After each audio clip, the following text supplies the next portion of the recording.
Recorded Books and RB Digital present The Haunting of Tram Car 015 by P. Djèlí Clark, narrated by Julian Thomas. Chapter 1. The office of the Superintendent of Tram Safety and Maintenance at Ramsey Station had all the decor befitting someone who had been elevated, or likely pushed, along the lines of patronage, into such a vaulted position. A sprawling vintage Anatolian rug of blue angular motifs, red spandrels, and golden tulips bordered in deep lavender. A hanging painting by one of the new abstract Pharaonists, with its irregular shapes, splotches, and vivid colors that no one could truly understand. A framed photograph of the king, naturally, and some conveniently placed novels by the most recent Alexandrian writers, their leather-bound covers looking as unopened as the day they'd been bought. Unfortunately, Agent Hamed Nasir noted, with the meticulous eye of an investigator, the superintendent's contrived attempts at good taste were subsumed under the humdrum tediousness of a mid-level bureaucratic functionary. Transit maps and line timetables, mechanical schematics and repair schedules, memorandums and reports, all overlaid one upon another on washed-out yellow walls like decaying dragon scales.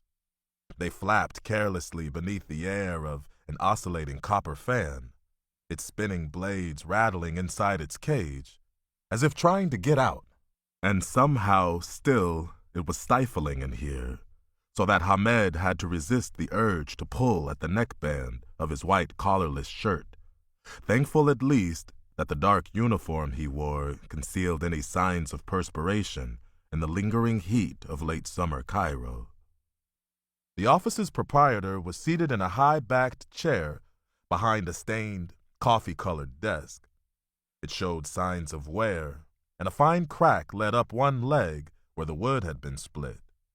But its owner had taken care to keep it polished, so that it gleamed under the lone flickering gas lamp in the windowless room. He didn't seem bothered by the unbearable climate. Much like his noisy fan, he prattled on, impervious.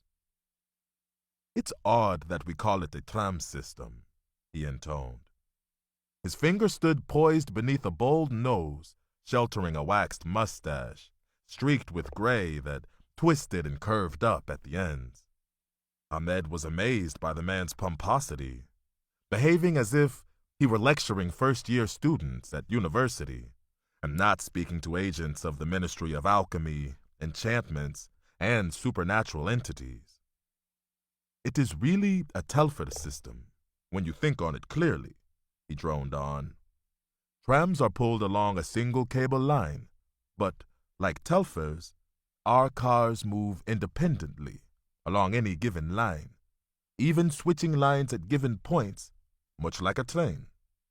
The original Telfer was invented in London back in the 1880s. But once our djinn got a hold of the idea, the mechanics were greatly expanded upon." "Absolutely fascinating, Superintendent Bashir," a younger man seated beside Hamed exclaimed. At 24, only 4 years younger in truth, but the round, clean brown face beneath his ministry-issued red tarbouche looked as if it belonged on a boy. At the moment, he was rapt with both attention and genuine interest. "Oh, indeed." The superintendent's head bobbed like some wind-up toy, eager for the audience. "People have little understanding of how the transit system that connects much of Cairo works, not to mention what has to be planned for the future.